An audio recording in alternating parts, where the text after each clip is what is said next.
Hello बच्चों, class 9 mathematics के आज के इस वीडियो में हम बात करेंगे एक्सरसाइज 8.1 क्वेश्चन नंबर 7 से। चलिए देखते हैं क्वेश्चन नंबर 7 क्या है। ABCD इज ए रोम्बस है so that the diagonal AC bisect angle A as well angle C, diagonal BD bisect angle B as well as angle D। आपको ये show करना है कि डायगोनल AC, सबसे पहले एक रोम्बस की बात कर लें, उसके बाद इसके सलूशन की बात करेंगे। सलूशन, क्वेश्चन का सलूशन करने से पहले हमें एक रोम्बस को ड्रा करना है।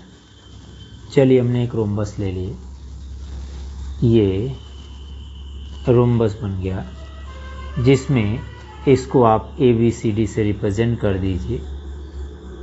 तो AC डायगोनल्स हो गया और यहाँ BD डायगोनल्स हो गया। ओके, गिवन पार्ट में अगर देखा जाए, अब इसमें कंडीशन क्या दिया है पहले ये देख लें। So that the diagonal AC bisect angle A means AC diagonal bisect कर रहा है एंगल A को as well as angle C।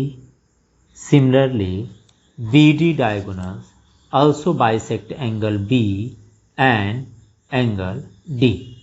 Okay, तो गिवन में अगर गिवन पार्ट की बात करें कि हमारे पास गिवन क्या है, तो गिवन में हम ये कह सकते हैं ABCD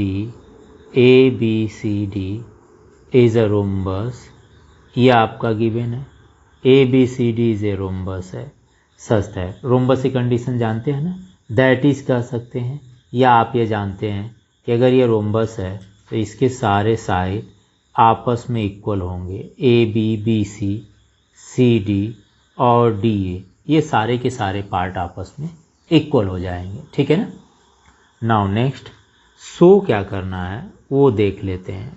टू शो हम लिख रहे हैं, इसमें प्रूव करना है या शो करना है। क्या करना है, angle A, AC diagonal bisect angle A means ये आपका एंगल इक्वल होना चाहिए। ठीक है ना।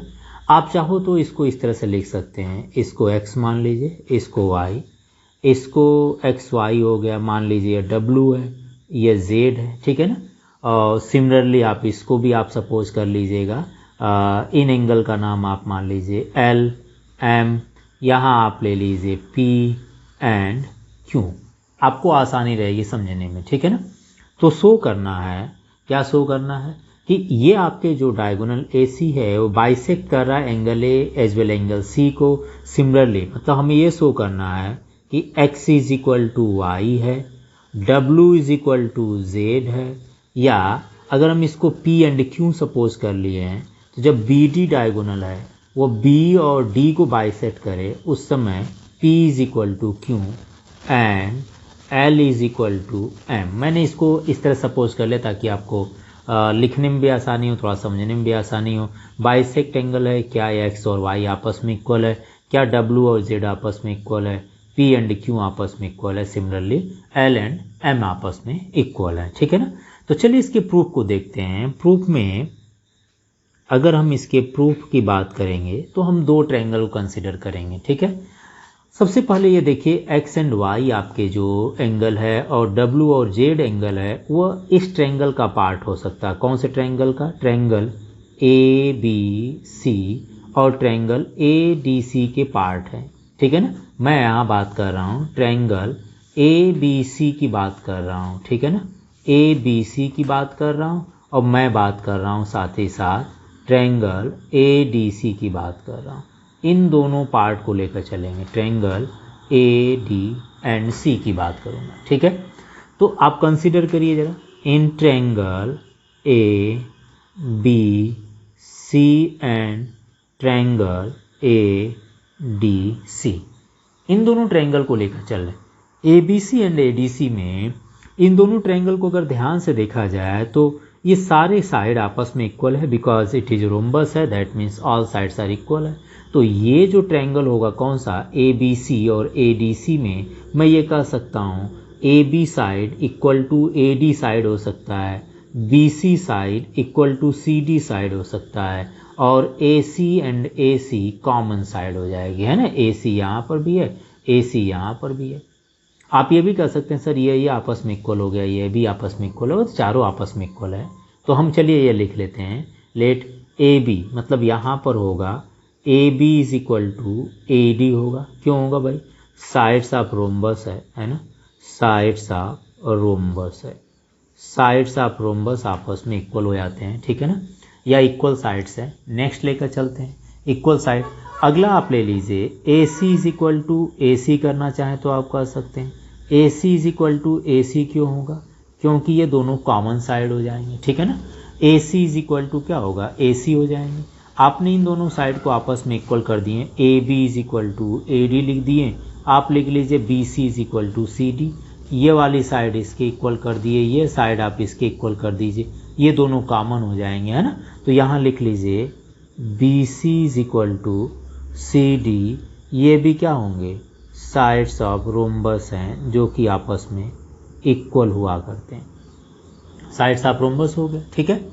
अब नेक्स्ट चलते हैं। सो यहाँ लिख दीजिए triangle ABC is congruent to triangle ADC by side side side criteria से। साइड साइड साइड क्राइटेरिया से ये दोनों ट्रायंगल आपस में कॉन्ग्रुएंट हो गए। नाउ नेक्स्ट अब बात करें, जब ये दोनों ट्रायंगल कॉन्ग्रुएंट हो गए तो तब क्या हो सकता है, मैं कहूँगा x is equal to y हो सकता है। क्यों भाई, ऐसा मैं नहीं कर रहा हूँ क्योंकि मैंने इसके अपोजिट साइड की बात नहीं की, मैंने कहा ये साइड है, जैसे ये साइड इसके इक्वल है तो इसके अपोजिट एंगल जो आपस में इक्वल होंगे। मैं कह रहा हूँ ये साइड इसके इक्वल है, वैसे सारे इक्वल है, तो मैं ये भी कर सकता हूँ अगर ये साइड आपस में इक्वल मान लिए तो इसके अपोजिट एंगल ये, इसका अपोजिट एंगल ये हुआ, ठीक है ना। तो ये तो कर सकते हैं ना, ये आपस में इक्वल होंगे, ये आपस में इक्वल होंगे, क्योंकि एडजेसेंट साइड अगर देखिए, अगर एडजेसेंट साइड हमारे पास है, ये आपस में इक्वल मैं कर रहा हूँ, तो एडजेसेंट एंगल को भी ले लेते हैं, ये भी आपस में इक्वल हो जाएंगे, ठीक है ना। तो मैं ये कह सकता हूँ so x is equal to y, x is equal to y and क्या लिखते हैं, w is equal to z and w is equal to z. मैं इसको ऐसे नहीं लिख रहा हूँ कि DAC और फिर लिखूँ CAB आपस में इक्वल होंगे। आप इसको अगर x और y कंसीडर कर लिए हैं तो आप लिख दीजिए so x is equal to y and w is equal to Z. ये कैसे होगा, बाय CPCT। कैसे होगा भाई, corresponding part of congruent triangle हो गया, ये इसलिए इक्वल हो गया। मैंने यहाँ x is equal to y और w is equal to z कर दिया ताकि आपको नाम में DAC CAB लिखने की दिक्कत ना आए। अगर ये दोनों ट्रायंगल कॉन्ग्रुएंट हो गए तो ये करस्पॉन्डिंग एंगल भी आपस में इक्वल हो जाएंगे। तो यहाँ x is equal to y and w is equal to z हो गया। सिमिलरली क्या कह सकते हैं, सिमिलरली आप इसको भी प्रूव कर सकते हैं, P एंड Q को इक्वल L और M को। बस आप देख लीजिए P एंड Q, L और M किस ट्रायंगल का पार्ट है, तो आप ये कह सकते हैं यह ABD और यहाँ पर BCD के पार्ट हैं। अगर इन दोनों ट्रायंगल कॉन्ग्रुएंट करते हैं तो P is equal to Q और L is equal to M हो जाएगा अकॉर्डिंग टू CPCT। तो यहाँ आप लिख लीजिए similarly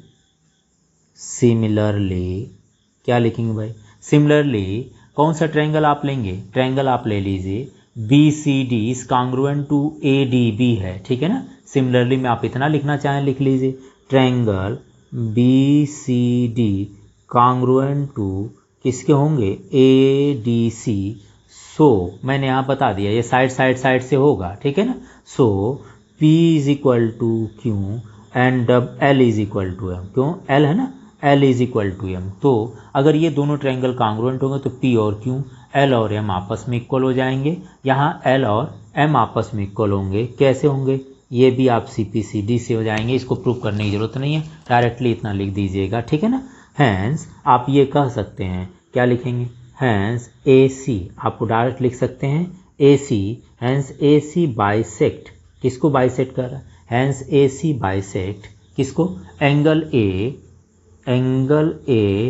as well as angle C, angle as well as angle C and BD bisect, BD किसको बाइसेक्ट कर रहा है भाई, BD bisect angle B as well as angle D. ये आपका प्रूव्ड हो गया। यहाँ क्या हो गया, ये आपका क्या हो गया, ये आपने प्रूव्ड कर दिए।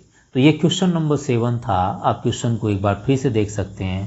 क्वेश्चन था A B C D is a rhombus so that the diagonal A C bisect angle A as well angle C and the diagonal B D bisect angle B as angle D. आप इसको draw कर लीजिएगा। जहाँ आपको confusion होता है कि मैं इतना बड़ा कैसे लिखूँ, वहाँ पर आप ये कर सकते हैं कि एक्स वाई डब्ल्यू z p and q l m मान लीजिए, इन्हीं को इक्वल करना है। मैं ये नहीं कर रहा हूँ कि अपोजिट साइड ये आपस में इक्वल नहीं है, बट ये कह सकते हैं जब सारे इक्वल है तो ये कोई भी एंगल आपस में इक्वल किया जा सकता है। तो इसके लिए आपने यहाँ पर शो करने के लिए मैंने x is equal to y, डब्ल्यू इज इक्वल टू जेड मान लिया एंड पी क्यू कौन सा, ये वाला एंगल था, और एल एम आपस में इक्वल होने चाहिए। इसके लिए मैंने ये दोनों ट्रायंगल कंसीडर कर लिया, ए बी सी और ए डी सी को, तो ये कांग्रुएंट हो गया भाई साइड से, तो ये आपस में इक्वल हो गया। और सिमिलरली बी सी डी और ए डी सी को मान लिया जाए तब भी आपस में इक्वल होंगे। ये आपका क्वेश्चन नंबर 7 रहा। इसको चलिए चलते हैं क्वेश्चन नंबर 8 को लेकर।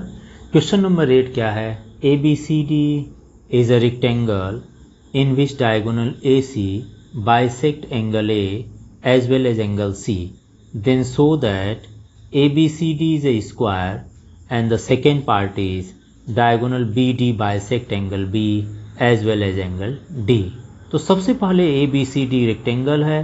हम इस रेक्टेंगल के बेसिस पर हम इसको स्क्वायर प्रूव करेंगे, जिसमें हमें हेल्प लेना होगा इस डायगोनल AC को जो बाइसेक्ट कर रहा है angle A and angle C को। चलिए देखते हैं इसके सोल्यूशन को। सोल्यूशन आप क्वेश्चन नंबर 8, सबसे पहले आप एक रेक्टेंगल ड्रा कर लीजिए। ये आपका एक रेक्टेंगल हुआ। रेक्टेंगल के डायगोनल्स को ड्रा कर लीजिए, रेक्टेंगल के डायगोनल्स को ड्रा कर लीजिए और इस रेक्टेंगल का नाम दे दीजिए according to question A B C and D. अगर आप गिवन पार्ट की बात करें, गिवन में क्या क्या है मैं यहीं लिख देता हूँ। क्या है भाई, A B C D is a rectangle. A B C D is a rectangle है। रेक्टेंगल की प्रॉपर्टीज तो आप जानते हैं, opposite side parallel and equal हो जाएंगे, है ना, ए इक्वल हो जाते हैं। और साथ ही साथ क्या दिया है, A C bisect angle A as well angle C. इसका मतलब ये एंगल आपस में इक्वल हुए हैं, ये एंगल आपस में क्या है, इक्वल है। ओके, यह एंगल आपस में इक्वल है। मैं इसका नाम दे देता हूं ताकि आपको आसानी हो। मैं इसका नाम एक्स वाई, यहाँ पर आप चाहें तो डब्ल्यू एंड जेड या पी क्यू कुछ भी लिख दीजिए। तो गिवन में ये भी है, X is equal to Y है and W is equal to Z, ये भी गिवन है आपका। नाउ टू प्रूफ या सो, टू प्रूफ क्या करना भाई देख लेते हैं। प्रूफ में हमें करना है ए बी सी डी। पहला पार्ट हम प्रूफ करेंगे सबसे पहले, A B C D is a square. ठीक है, रेक्टेंगल की जो प्रॉपर्टीज है वो सारी प्रॉपर्टीज स्क्वायर में फॉलो होती है, बस एक चीज़ नहीं होती है, स्क्वायर के सारे साइड इक्वल हुआ करते हैं बट रेक्टेंगल के अपोजिट साइड इक्वल होते हैं। तो हमारा काम है बस हमें ये शो कर देना है। क्या शो करना भाई, दैट इज, मैं यहाँ लिख देता हूँ, मीन्स हमें ये शो करना है कि A B is equal to B C is equal to C D और डी ए। अगर सारे साइड को हम इक्वल कर देते हैं तो इसका मतलब ए बी सी डी क्या हो जाएगा भाई, एक स्क्वायर हो जाएगा। ठीक है ना, तो इसके प्रूफ को चलिए लेकर चलते हैं। प्रूफ में क्या करेंगे, आप देखिए हमारे पास पार्ट गिवन है ना, और हमें इन साइड को इक्वल करना है। अभी जस्ट हम लोग कर भी आए हैं कि ये अगर इक्वल है तो इसके अपोजिट साइड ये और ये आपस में इक्वल हो जाएंगे। तो जो कंडीशन दी हुआ है जिसमें एक्स और वाई डब्ल्यू जेड आपस में इक्वल हैं, उस ट्रायंगल को ले लीजिए। तो हम यहाँ पर कंसिडर करेंगे इन triangle A B C, triangle A B C and triangle A D C and triangle A D C. इन दो ट्रायंगल को कंसिडर कीजिए आप, ए बी सी और ए डी सी को कंसिडर कीजिए। देखिए जरा, ए बी सी और ए डी सी में आप ये कह सकते हैं x is equal to Y है, एज पर क्वेश्चन गिवन है ना, लिख लीजिए x is equal to y. क्यों, क्योंकि यह गिवन पार्ट है। एक्स मीन्स ये एंगल और ये एंगल आपस में इक्वल है। ये एंगल हो गया, इस एंगल को ले लीजिए और ये साइड ले लीजिए। AC is equal to AC कर दीजिए, क्यों? क्योंकि ये कॉमन साइड है, ठीक है। और ये एंगल आपस में इक्वल है, इस पर गिवन है ना, तो ये भी लिख लीजिए W is equal to Z। ये थोड़ा लिखने पर आसानी हो जाती है क्योंकि आपको DCA और BCA लिखना पड़ेगा, उससे अपेक्षा मैंने इसको W और Z सपोज कर लिए, तो ये आपके हो गए हैं W is equal to Z and it is given. So देखिए एंगल, ये साइड और ये एंगल, आप ये भी कह सकते हैं सर ये साइड इसके इक्वल, ये साइड इसके इक्वल है, बहुत सारे क्राइटेरिया थे तो मैंने एंगल के अकॉर्डिंग कर दिया, आप वैसे भी कर सकते थे। तो ये साइड, इसकी साइड इक्वल हो गई, ये साइड इसके इक्वल है, ये साइड आपस में क्या हो गए हमारे कॉमन हो गए, तो साइड साइड साइड से भी ये कांग्रुएंट हो सकते हैं, और एंगल एंगल से, एंगल साइड एंगल से भी हो जा रहे हैं। सो यहाँ लिख लीजिए, सो ट्रायंगल ABC, कौन सा triangle, so triangle ABC is congruent to triangle ADC। कैसे? एंगल है ना, पहला क्या है एंगल, दूसरा साइड, तीसरा angle, by angle side angle से ये कांग्रुएंट हो गया। जब कांग्रुएंट हो गए हैं, ये दोनों कांग्रुएंट हो गए, अब जरा देखिएगा कांग्रुएंट होने का मतलब ये हुआ कि हम ये कह सकते हैं, देखिए W के सामने वाली साइड कौन सी AD है, Z के सामने वाली साइड AB है, तो हम ये कह सकते हैं देन क्या, AB is equal to AD। तो ये हो जाएगा ना, इसके सामने वाली उसके सामने, मतलब कांग्रुएंट हो गए, तो ये अपोजिट साइड, ये वाली साइड आप कहाँ एडजेसेंट साइड जो होंगे वो CPCT के अकॉर्डिंग क्या होंगे, इक्वल हो जाएंगे।